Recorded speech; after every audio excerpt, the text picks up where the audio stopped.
Alright, apologies, this angle is gonna be absolute trash. You're probably also gonna hear my chair squeaking, and I don't know about the volume of the game either. But I just wanted to sit down, play some freaking Space Invaders. I'm probably gonna have to put down the volume, yeah.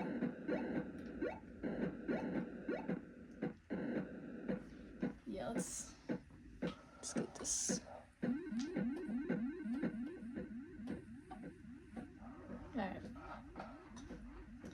But yeah, I just wanted to sit down, play some Space Invaders, and talk about why I love the Atari 2600, or why I love Space Invaders on its own, honestly. Space Invaders is this is my favorite game on Atari, one of my favorite games ever, even though it's so basic and simple. And I wouldn't want to play it forever, of course, but there is something incredibly tranquil about it. And this can go for a lot of Atari games, honestly. There's something very tranquil about them. Same with Asteroids, same with Breakout. I mean, I have Super Breakout, so Super Breakout, but I'm sure same with normal Breakout. But yeah, the Atari 2600, it's just, there's a certain energy, a certain vibe when you're playing. I don't even know how to explain it, but it's just so comforting and just so cozy. The lighting of the games, the themes of the games, so much alien space stuff, it was that time period where everything was space themed, everything was futuristic, trying to be the future. The console itself is an attempt at looking like something futuristic, you know what I mean?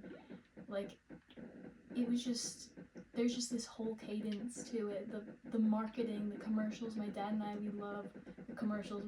We quote them sometimes still. We haven't watched them in years, but we'll still quote them and be even Luther kills the God, or whatever. Sorry, I just died, which is pathetic. I was very low. Did not get very far that round. But,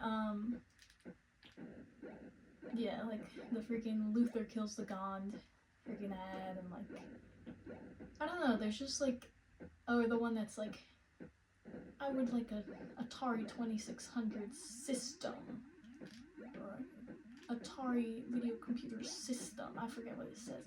I'm sorry I can't correctly quote anything. I haven't watched these in years.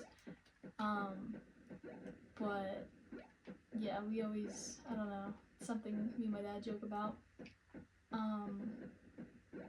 And yeah, just playing Atari with my dad is something I always like to do. It's been a minute since we played Space Invaders together, but we'll probably get back to it sometime soon. Now that my Atari's set up and all good again. There was probably a solid year that it wasn't set up. But now I have this set up. I got this TV. My dad's friend actually gave it to me, so shout out to him.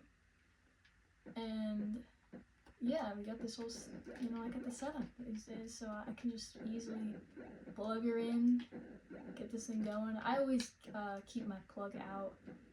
I don't keep my Atari plugged in. That freaks me the freak out, I'm not gonna lie. I don't trust it one bit. No thank you. I would hope that it's safe, but I'm just pass. I don't even keep my anything plugged in all the time. I also turn off, I have an outlet thing, a thing plugged into my outlet, and I turn it off, so that none of my stuff is actually getting electricity most of the time, actually. Sometimes I'll leave it on, but even this TV freaks me out a little bit, so. I just don't like to waste power, so. I mean, I waste so much of it since I'm always freaking using electronics, so I guess this is my way of attempting to just not suck. Okay, apparently I'm sucking at this. I haven't played in so long, guys. Don't judge. I used to be really good. I was never as good as my dad, but I used to be pretty freaking good, okay? But I understand I'm bad now. But yeah, there's just something so tranquil and peaceful about it. It just, I don't know, it's just so, I don't know, it's the colors, it's everything. Also, another thing in my family is that we call well, not we, my brother, one of my brothers calls the ship that comes by, he calls it the lip, because it kind of looks like a lip. But it's definitely a UFO. But yeah, my brother calls it the lip. But yeah, I love Space Invaders. It'll always be one of my favorite games, you know? Like, I can always come back to it and just sit down and play a whole lot of rounds. Especially when I'm bad, like now, and I keep dying. But yeah, I also do love asteroids and stuff. I have a good amount of games for the Atari 2600, but I don't have a ton.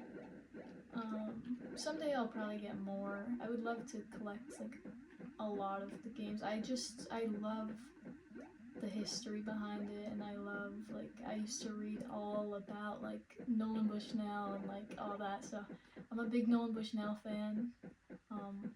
I think he's just a very cool creative, and I just respect everything he did in games and just technology. Even, you know, I know there's other people behind, you know, it wasn't all him, but, you know, Al Alcorn, another name I remember.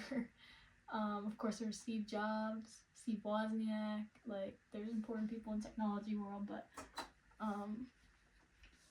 yeah, I don't know. I just always had a respect for Nolan Bushnell. I think another thing is just, like, I don't know, his mindset inspired me a lot when I was younger, and still, like, if I ran a company, I would be strict about expectations and stuff, but I also believe in, like, a chill, comforting environment. Like, I believe in, like, you know, at the end of the day, things aren't so deep, you know, and that's another thing with Atari. The games are so simple, and there's just nothing to it, really. It's just, you know, you just play them a little bit, and then you're done. Like, it's just, you know, I don't know. There's a certain energy there, and there's a certain, like, almost philosophy there about just simplicity. And, you know, of course that's because we're not technologically, like, capable of doing anything more complex. But I don't know, it's kind of like how these days, like, we're always trying to make things so confusing and complicated and the newest, best, whatever. And, you know, sometimes the best things are just simpler than that, so it's just, I don't know, makes you think, and this is nothing, you know, you've probably heard all this trash before, but I just am another frick saying the same thing.